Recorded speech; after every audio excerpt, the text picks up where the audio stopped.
Second service, how we doing? Hey, it is so good to be with you, even though the Dodgers keep...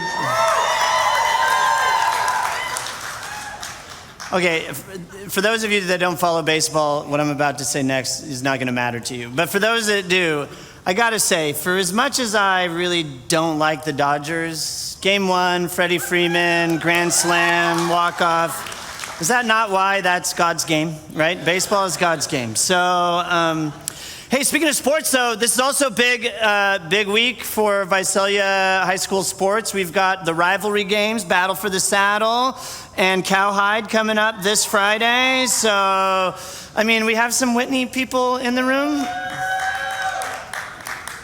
That figures. Redwood?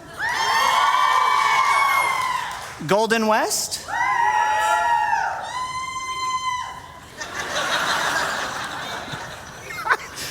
That was awesome. El Diamante, Miners? Well, okay. Not a lot of pride there. It's fine. It's okay.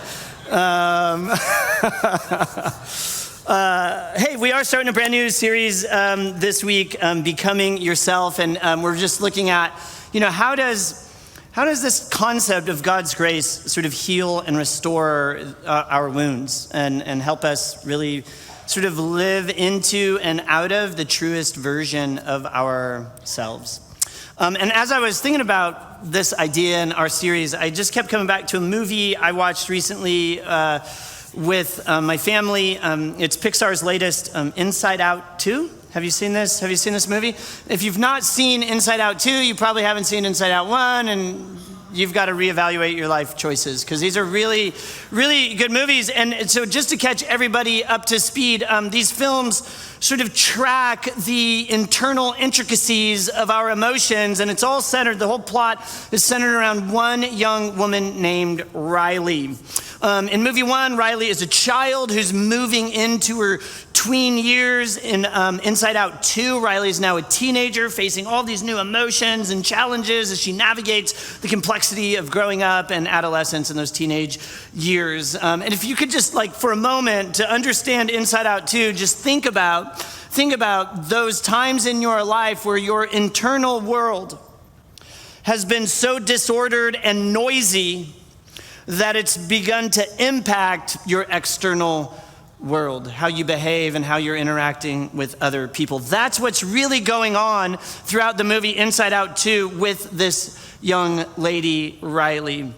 And so in Inside Out 1, the emotional map of Riley is pretty simple, and we're introduced to just sort of 5 core emotions: joy, sadness, fear, anger. That's kind of what we get in Inside Out 1. Oh, and disgust. Is there disgust is in there? Yep. And then in Inside Out 2, we're introduced to more emotions. We're not getting rid of those first core. We're just adding to the situation, right? So you've got anxiety, embarrassment, envy, all of that is now. So as Riley grows, her level of emotional complexity is growing with her. And there's this moment in the movie, this very sort of pivotal moment where Riley is wrestling with something I think every one of us in this room has faced at some point. And Riley's wrestling with that feeling of not being good enough. And anxiety is now sitting at the control center of her mind. And anxiety is running the show. And anxiety is convinced it's doing what's best for Riley. But it becomes very clear very quickly it's in fact not. And Riley begins, once anxiety takes over, Riley begins to believe a very dangerous lie, that her value comes from her performance, that she only has value rooted in what it is she does, what she can produce, right? And the scene, I'm actually going to show you a scene in just a moment, it just sort of vividly paints this picture when anxiety is sort of taking over and the once confident Riley now begins to second guess her every move and her every word. And the voice of anxiety that was whispering, "You're not good enough," is now sort of shouting, and it's this declaration she starts to believe. And her once colorful internal world, kind of operating primarily by the emotion joy, Joy is now struggling to maintain control. And Riley's internal world begins to dim. Take a look.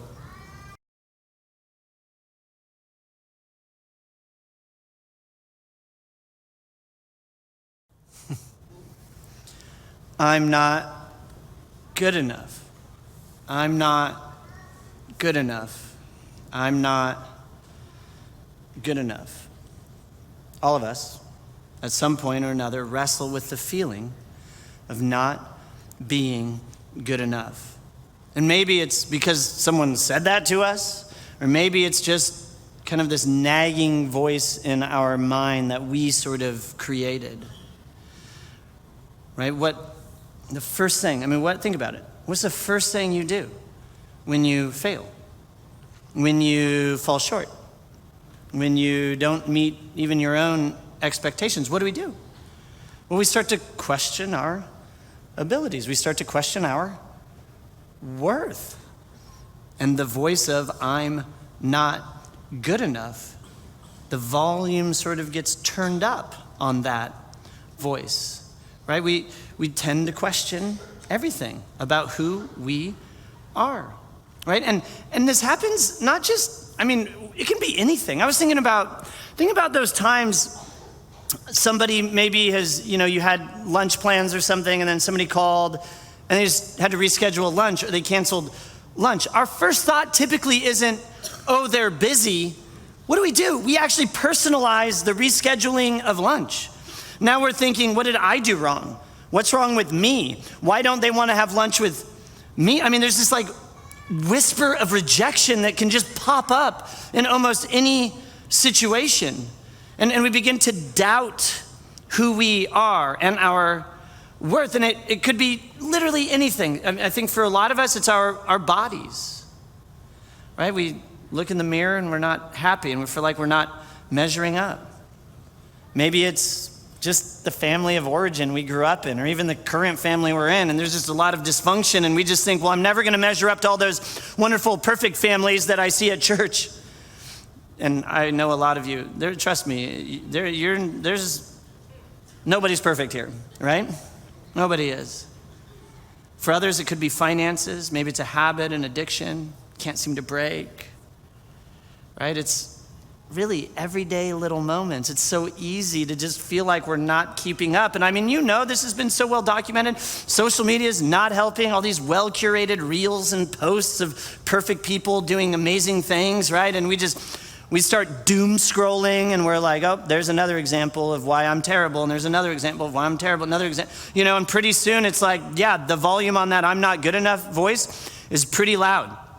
It's pretty loud. In fact, there's one way this gets talked about, there's an author that I'm just kind of in love with right now. His name's Steve Cuss, and he's actually a pastor. He's written 2 books, Managing Leadership Anxiety and the Expectation Gap. These are 2 books, absolutely, they're must reads. But in them, he begins to outline in what he calls our mental committee members. He's basically saying, listen, we've all got these sort of voices, these influences, these thoughts, this conversation that's happening in our brain, and it's made up of all of these little different committee members, and these are these different voices, and they have different roles, and they have different perspectives, and they represent sort of our influences in life, right? Upbringing, social expectations, past experiences, internalized fears, trauma, all of that. And each committee member is given a voice, and they speak into how we see ourselves and how we respond to others around us. But here's the thing about our committee members. They're not awesome. They're typically not great. Our committee members often tend to amplify things like anxiety or self-doubt, fear, shame, unhealthy expectations, all of that kind of stuff. Our interior or our mental committee members, they're frequently sort of irrational. They distort reality for us. Pretty soon, all of a sudden, we've got all these false narratives that we're sort of living out of. And our internal committee members, they actually do way more harm than good because they're shaping a perspective of the world that isn't true. And now we're basing decisions and how we interact with others and how we see ourselves based on a whole reality that doesn't even exist. It was made up in our head by these mental committee members that want to protect us, but ultimately end up hurting us. Now, Cuss argues everybody's unique. Everybody's got their own sort of mental committee members, and you should do the work of sitting down and being able to name those. But he does say, look, there are some that are shared by more than most. There's just some more popular committee members out there that many of us share. And let me just give you a few that Steve Cuss will bring up. He says that one of the committee members a lot of people have is the people pleaser. Right? This committee member is absolutely concerned with how others perceive you, right? This committee member will say things like, you need to make everybody happy. Don't upset anyone, right? The people pleaser seeks approval at all costs, often at your own expense. Maybe for you, you're not a people pleaser, but you do maybe can relate to the next one, which is the fearful protector. This committee member is driven by fear and just avoids risk like at all costs. It tells you things like, I wouldn't try that. I mean, you're gonna fail anyway, right? It's too dangerous, don't put yourself out there, right? And the problem with the fearful protector is it comes across, it appears protective, but at the end of the day is actually holding you back from growing and becoming yourself and all sorts of opportunities that you might have been able to step into. There's also the victim, right? The victim sees everything through this lens of defeat and hopelessness, right? It says things like, nothing ever works out for me, or why even bother? I'm gonna fail anyway. This committee member loves to trap you in this cycle of like self-pity and inaction. But for the purposes of our conversation today, there's a fourth one that gets shared by, I think, at least at times, by most of us, if not all of us, and it's the inner critic. The inner critic. Right? Don't we all have this little voice in our head that's kind of hard on us? Right? The inner critic can be very harsh, very judgmental. It's the voice, it's the committee member that says, you're not smart enough, right? You're always gonna mess things up. You should know better by now. You are not good enough. And the critic doesn't just point out where you've maybe fallen short in the past. It wants to always sort of magnify your weakness, magnify mistakes. It's a voice that makes you feel small. It's a voice that makes you feel unworthy, right? And if we're not careful, the inner critic actually tends to want to be the loudest voice on the committee. It wants to be the chairperson of your interior or your mental committee. It's the voice of condemnation. It's the voice of shame. And after a while, like Riley, we start to believe, I'm not good enough. I'm not good enough. I'm not good enough. And sometimes it can be really hard to see it in ourselves, but maybe you've experienced it in a relationship that you're in, friendship, coworker, spouse, boyfriend, girlfriend, whatever.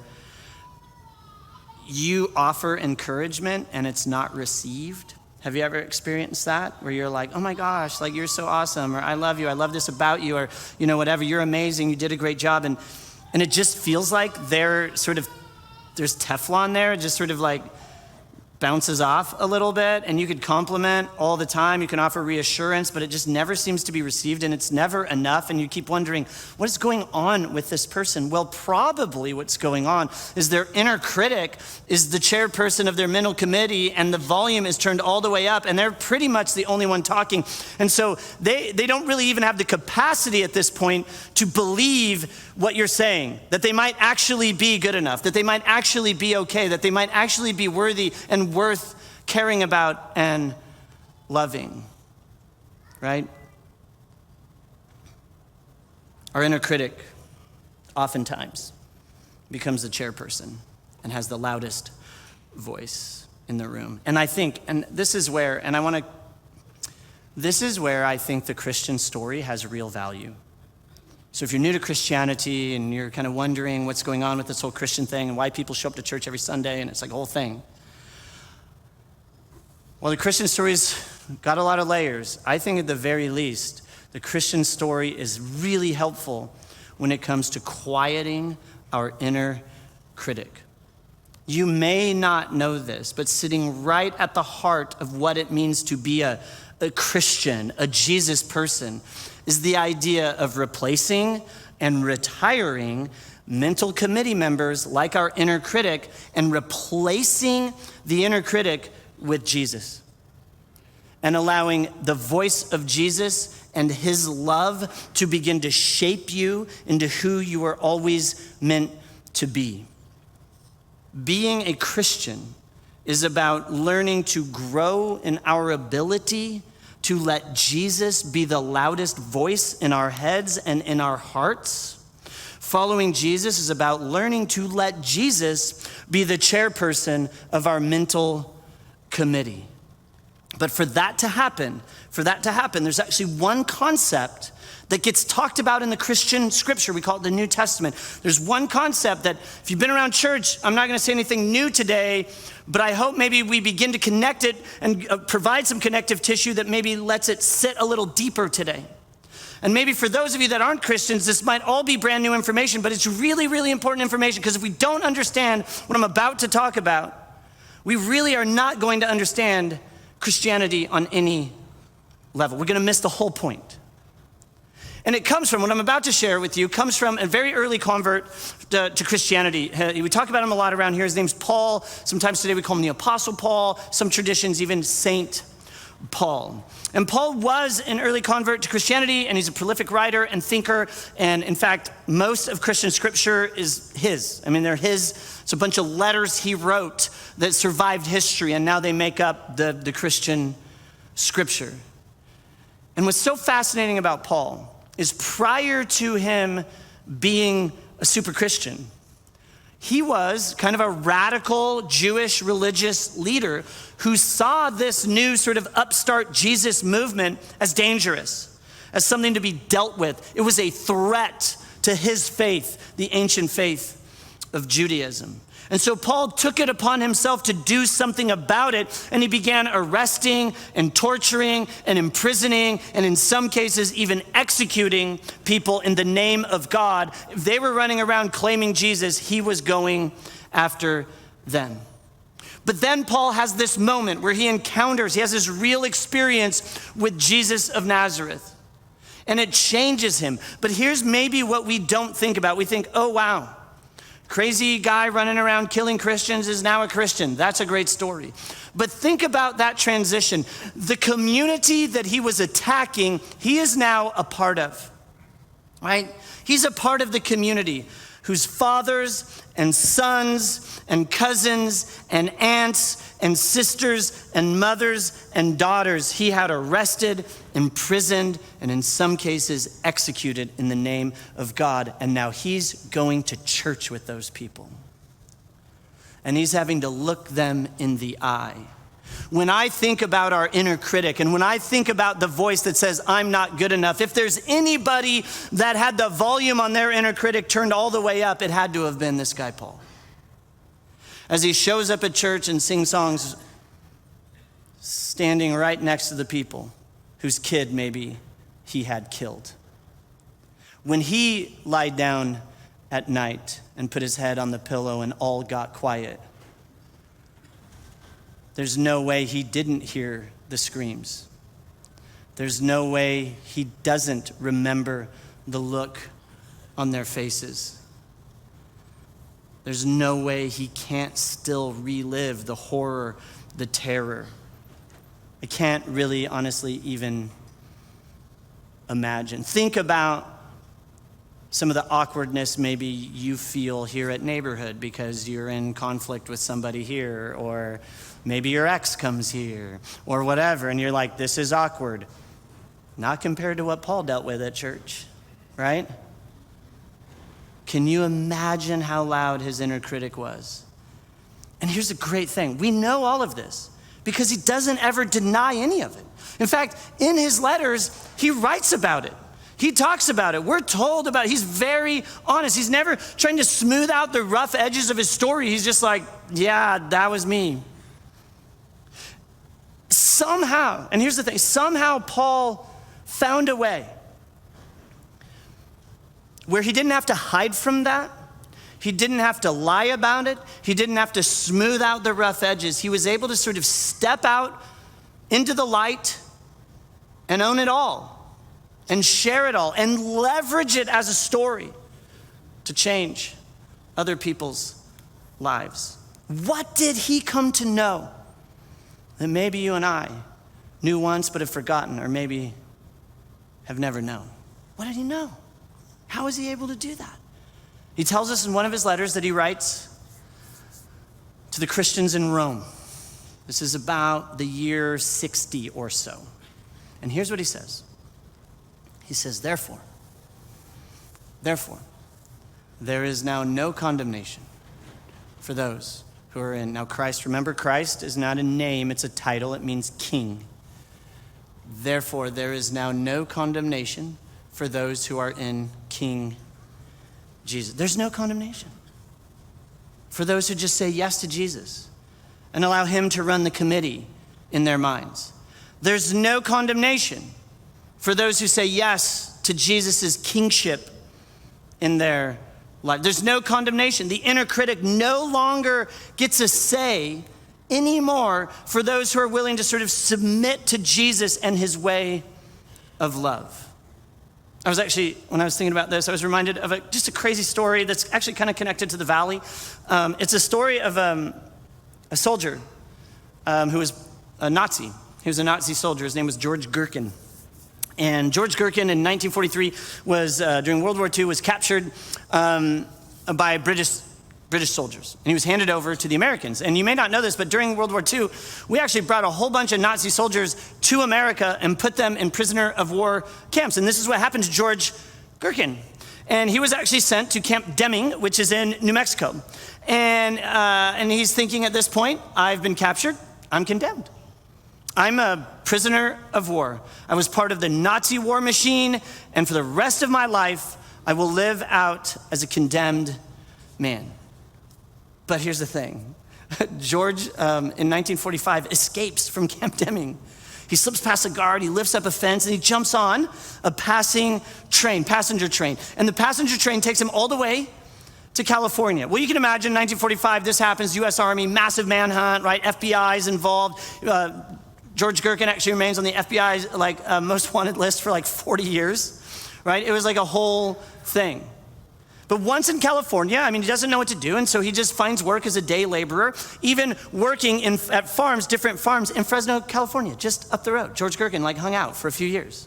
And he's moving from job to job because he never wants to stay in one place. He's terrified someone's gonna discover him, someone's gonna find out his real identity and find out he's a condemned man, and they're gonna send him back to prison. To prisoner of war prison. So ultimately, he gets more elaborate with trying to hide his real identity. He creates a new identity. Dennis Wiles is his name. He gets a social security card. He makes up a story about how he grew up an orphan because his parents were killed in a traffic accident. It's pretty elaborate. But he keeps moving. He'll never stay in one place for any amount of time. Well, eventually, life sort of begins to look up for George. He remembers before he was a Nazi soldier, he was actually a really good skier in Germany, and he was a really good tennis player in Germany. So he began to split time. In the spring and summer, he would live in the Bay Area, and he would be a tennis pro. He would teach tennis, and then in the winter, he would go to Tahoe, and he'd become a ski instructor. And then one day while he's in Tahoe, a passenger train coming from Colorado to California, they're on the Donner Pass, a passenger train called the City of San Francisco, gets stuck in a massive snowstorm. And they've got to have some expert skiers go rescue the passengers in the train. And so they recruit George. George is one of the rescuers. And this becomes such a big deal. Life magazine shows up and they take a picture of the rescue party. And George is a part of that. Well, you can imagine George is not at all excited about the press. And he freaks out and he thought, well, that's the end of my Tahoe ski instructor days. And he moves back to the Bay Area. In fact, he goes to a little town just south of Santa Cruz called Aptos. And in Aptos, he partners with a country club, and he becomes the tennis pro there, and he opens up a tennis pro shop. And he does that for a few years until there's a little bit of a falling out with the country club owner, and he fears again he'll be found out. And so he's been married now for 20 years at this point. He's never told his wife his real identity. But he says, wife, we've got to move. And they were going to go to Hawaii We got to move again. And so she just puts her foot down. And I don't know if you have a wife that's ever put her foot down. It's a terrifying experience. And you're not given a lot of options in that moment. And she says, what's going on? I'm not going to move again. I'm tired of moving. We've been moving every few years for the last 20 years. And George finally just breaks down. And he tells her what he's never told anybody, his true identity. And she says, here's the foot down moment. Two things are going to happen. Either one, you don't go turn yourself in and I divorce you. Or two, you go turn yourself in and we work this out. And George decides to go turn himself in, knowing he's a condemned man, that he escaped prison 40 years ago, and he's about to spend the rest of his life in prison. And so he actually goes to the Immigration and Customs office, and he turns himself in. He's 64 years old. And the immigration officers are hearing his story, make some calls, talk to some people, the FBI, the Army, they get the story, then they come back. And they just say to George, you're free to go. You're free to go.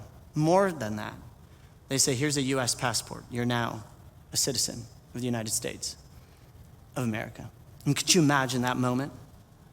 I mean, could you imagine having spent the last 40 years of your life terrified of a knock on the door? And every time someone stopped by and you heard that knock, you went pale. Your stomach started doing somersaults. They've shown up. They've found me out. I'm condemned, and I'm about to receive my punishment. That's it. And then to actually go turn yourself in and to have the authorities who have every right to condemn you go, good to go. In fact, here's a new passport. You're an American citizen. I mean, what would have that been like? And here's the thing, I'm assuming that nobody in here is an actual fugitive running from the law. And I know that's like a big assumption for this crowd. Like but I'm gonna assume the best this morning. But even though we're not actual fugitives of the law, I'm assuming many of us feel like we've been running our whole lives. Running from our inner critic who keeps reminding us of how we've made a mess of things. And I'm not good enough. And I'm not good enough. And I'm not good enough. I think a lot of us live under the tension and pressure of condemnation, of getting what we deserve, which is our inner critic's favorite message. And every day we're operating, just like George was, out of fear of a knock on the door, that we're gonna be found out, that people are gonna know what we're already convinced of. I'm not good enough. And it's this way of thinking that Paul's responding to when he says, if anything's true of Jesus, it's this: with him, there is no condemnation. With him, you can turn yourself in, and you won't get what you deserve. You'll get you're free to go. In fact, here's a new passport, a new citizenship, right? In fact, in another letter, Paul actually describes our relationship with Jesus as having new citizenship. He calls it being a citizen of heaven. The antidote for our inner critic is understanding this one thing about Jesus, that with him, there is no condemnation. You can walk into the authority's office, turn yourself in, and you get a new passport, and you don't get what you deserve. Here's the question, though. Why does Paul think that? I mean, why is he convinced that there's no condemnation in Jesus? Well, he's convinced of that because he believes one thing about Jesus. He believes in a concept called grace. Here's how he writes. Now, Paul is very complicated. He's very confusing. And so I'm going to read for you what Paul actually wrote, and then I'm going to try to make some sense of it. So here's what Paul says. He says, look, therefore, there is now no condemnation for those who are in King Jesus. So go ahead, turn yourself in. You'll be okay. You don't have to run anymore because you won't be condemned. You won't actually get what you deserve. So there's no condemnation for those who are in King Jesus because, and here's why Paul thinks this, because through King Jesus, and this is where none of what I'm about to read is going to make much sense, the law of the Spirit who gives life has set you free from the law of sin and death. So Paul now is comparing two sets of laws or rules, the law of what he calls the Spirit and the law of sin and death, right? Now, Paul's making the case, he's making the argument that when you say yes to Jesus, you're replacing an old set of rules, sin and death, he calls it, with a new set of rules, the Spirit, right? Sin and death is sort of how we classically understand rules and laws, right? There's rules and laws, and there's defining for us what we should do and what we shouldn't do. And they are really good at letting us know what we can't achieve and how we haven't measured up. And that can be really hard, and it can really amplify that inner critic voice in our head. And this old law, this sin and death that Paul calls it, it's only really good for one thing, holding us in our guilt, right? In a pattern of thinking that says, I'm not good enough. The law of sin and death is an amazing reminder to all of us that at some point in our lives, we didn't do it as well as we could have done it. But the problem with this law is that it doesn't really help us. I mean, okay, now I know. Thanks for that. Kind of already knew. Kind of already had a hint that maybe I haven't done everything perfect, right? But now what else can it do? Now you're just stuck and you're just left with the message, I'm not good enough, I'm not good enough, I'm not good enough. All that law can do is show us fault. When we fail, all that law can do is condemn. That's it. That's all that law can do. It can't heal us. It can't restore us, right? It can just remind us, here's your guilt. Here are those wounds. Here's that trauma. All that law can do is create a pretty obnoxious inner critic. But Paul's saying, but with Jesus, there's like a new law. There's a new set of rules. And they're totally the opposite of this other old law of sin and death. And now you can sort of step into this new law with Jesus, and this new law and this new set of rules, again, is best described with one word that Paul's a fanatic about. Grace. Grace. Law of sin and death, you're not good enough. Law of the Spirit, grace. This concept of no condemnation and love and compassion meeting you in the moment you're most terrified. In the moment somebody knocks on the door and you feel found out and your stomach starts doing somersaults and you go pale. It's that moment, the moment you're acutely aware of everything you're not. Paul's convinced Jesus is offering something called grace that steps in that moment, not to condemn you, and to lift you up out of it and offer you a new life, a new citizenship with him. Right in that moment when you're convinced, I'm not the smartest, I'm not the most accomplished, I'm not the most disciplined, yep, other people have worked harder, yep, I screwed that one up. I mean, grace meets us in our most painful moments, right? And it just wraps its arms around us and says, it'll be okay.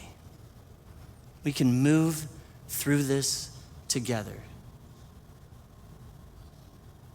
Grace is like we're stranded on the side of the road and don't know what to do.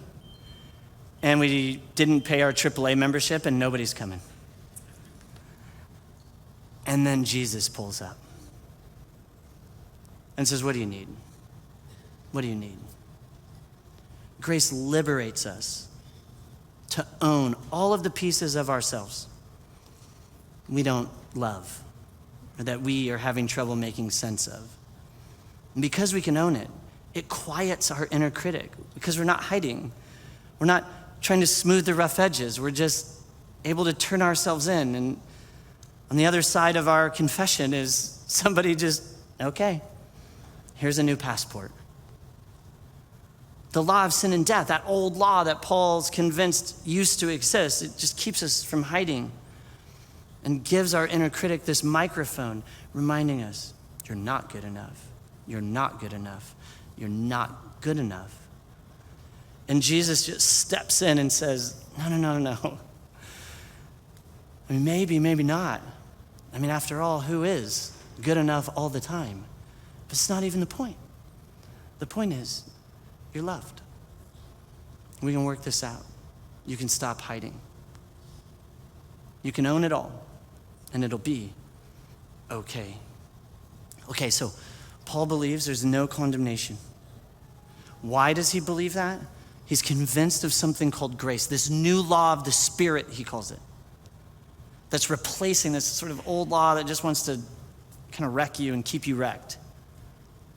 Okay, well, how does all of that work then? I mean, get it. I get what you believe, no condemnation. I get why you believe it, grace, but I mean, how do we get it all? I mean, how do we and did it just come out of thin air? I mean, what's going on there? And here's what he writes, and it gets even more confusing with this, but I'll do my best. He says, well, here's how. For what the law, that old law of sin and death, was powerless to do. Can't restore you, can't heal you, can just remind you you're not good enough. That's all it can do. But then God sent his son, Jesus, in the likeness of a sinful flesh. So he's human, he's all the way human, to be a sin offering. Okay, the offering part, that's the cross. That's the cross. That's Jesus dying on the cross. I think we can look at the cross and see Jesus dying and just say, look, there was just another religious leader that was kind of a fanatic, and he ended up getting martyred, and a bunch of people kind of followed him, and that was that. I mean, that's one way to look at the cross, but that's not how Christians look at the cross. Christians look at the cross and they're like, there has always been a cosmic battle going on in the heavenly realms, in this invisible realm, between good and evil. And the cross is the climatic moment in that conflict. And ultimately, what looks like good losing, Jesus dying on the cross, is actually victory and evil losing, because it's God on the cross. God is flexing his supernatural muscles, allowing evil to kill him, and while doing so, carrying all the I'm not good enoughs that anybody's ever had or thought of, and saying, I'll go ahead and absorb it all. I'll take it all on. I'm going to take that inner critic voice, I'm going to hold on to that. I'm going to take it from you, and I'm going to absorb all of humanity's I'm not good enoughs, real or imagined. All the times you've missed the mark, all the times you've thought you're not good enough, Jesus on the cross, here's what Christians believe, that he's absorbing all of that and taking all of that on for you so you don't have to. So you can quiet your inner critic, so the inner critic can lose all of its power. Because what is left to condemn if Jesus carried all the condemnation? And so Paul believes very much that whatever's happening on the cross, and it's complicated and it's a lot, and books and volumes of books have been written about it. But at the very least, Paul's convinced that whatever was happening on the cross, Jesus was absorbing all the I'm not good enoughs and taking all of the condemnation that could come with that, all of the I'm not good enough in your head. He was carrying all of that. Why? So that in Jesus, there would be no condemnation, right? Jesus, who's Christians believe perfect, guiltless, was always good enough, the only one, to live among us. Yes, to teach us how to live and love, all of that, but also to take on himself all the condemnation, all the I'm not good enoughs. All those moments you haven't measured up or feel like you didn't measure it up. And said, I got this. In fact, the last thing it's like the last thing he says, his last breath before he actually dies, he says these words, it is finished. And he meant like truly finished. There's nothing else that you got to do. It's just, there's only something to receive. No condemnation. Forgiveness, maybe you could call it. See, I think many of us, we're so convinced. You know what heaven's for? Heaven's for good people. That is the dumbest, it's so stupid. Heaven is not for good. If heaven was for good people, I'm probably not going. That's right? Because I've got an inner critic who's constantly telling me I'm not good enough. You know what the cross reminds us? The cross, Jesus dying, all of that heaven isn't a reward for good people. It's a gift handed to forgiven people who have walked into the office and Jesus is standing there and you're like, well, here it is. Here it is. It's a lot, but here it is. And then Jesus going, oh, I forgot to tell you, you're good to go. No condemnation. Here's a new passport, right? So just quick. Here's the whole passage again that we just read. Again, very complicated. Paul's using weird words and language. Therefore, there's no condemnation for those who are in King Jesus, because through King Jesus, the law of the Spirit who gives life has set you free from the law of sin and death. For what the law is powerless to do, right? Restore you, heal you, quiet your inner critic.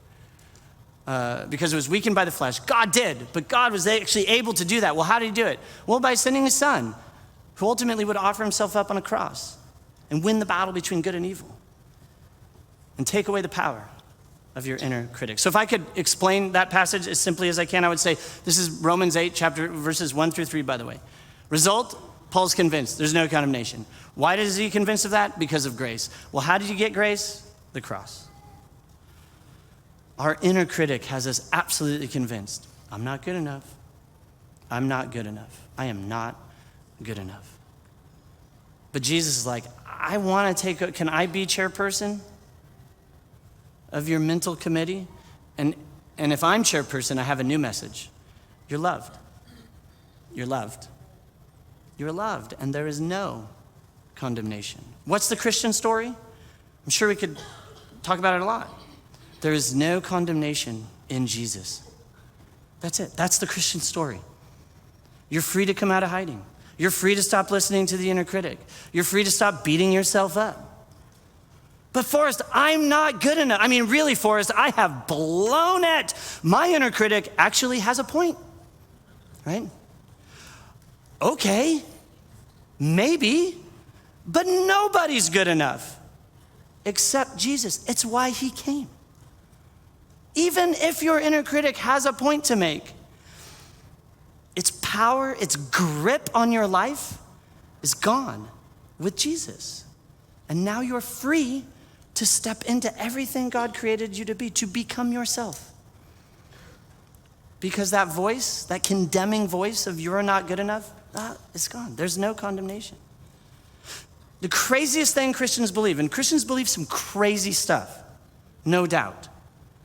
Christians believe that it's only with Jesus that you can stand guilty. I am not good enough, but not condemned. You can walk into the office and say, here's my file, and have Jesus just put it in the paper shredder. Two things I think are true. Number one,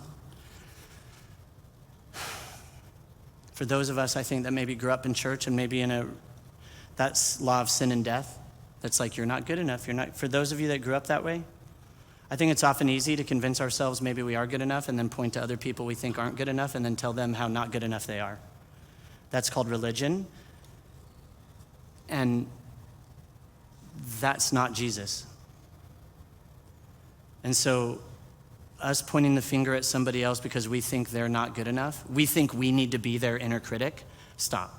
It's just childish and ridiculous, and it speaks to your own inner critic. It speaks to your own wanting to quiet that voice, so you need them to not be good enough. And the other thing, if the God of the universe, who is love personified, does not condemn you, why do you spend 1 minute beating yourself up, condemning yourself? Is that not arrogant? To think you know something Jesus doesn't. Yeah, I get it, Jesus. I know I'm not condemned. But I don't know. Is that not pretty arrogant? with Jesus, there is no condemnation. You can walk into the office, deserve to be sent back to prison, but leave free with a new passport. Just let that be true in your life. Let it quiet the inner critic. Let it allow you to become yourself. You're healed and restored. And that Jesus is the chairperson of the committee having a conversation in your head.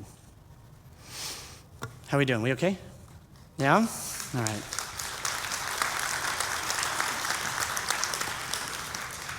Let's pray. Before I pray, our prayer team is going to be down up front and would absolutely love to pray for you. If you're a guest with us, we have something that we call the Next Lounge. It's go to the lobby, hang a right, there's a room, it's the Next Lounge, free gift for you, all that stuff. Also, food trucks, all of that going on. Kids are going to be running around trick-or-treating. By the way, I was reminded of this. So we do this mega awesome costume party every year. And one year, sitting right here, right there, someone dressed up as that clown from It, Pennywise. Full thing, balloon, I sat here going, this is it, I'm gonna die. This will be the end for me. Mega awesome costume party, pastor murdered right on stage. And he just never moved. Masked, just staring right at me. And I'm like, Jesus, my insides were freaking out a little bit. So I love I'm always terrified mega awesome costume party. And today I just have Goofy down in front, much better message for me up here. So thank you. No murdering clown. So that's, hey, let's pray. Jesus, thanks so much for today and so much for the message. There's just no condemnation. We get to come out of hiding. Walk into your office, hand all of our real not good enoughs and our imagine not good enoughs. We just can hand it all to you. And you take that whole file and put it in the paper shredder. And we walk out free, restored, healed, with a new passport, a new citizenship. We're citizens of your kingdom, of your way of doing life.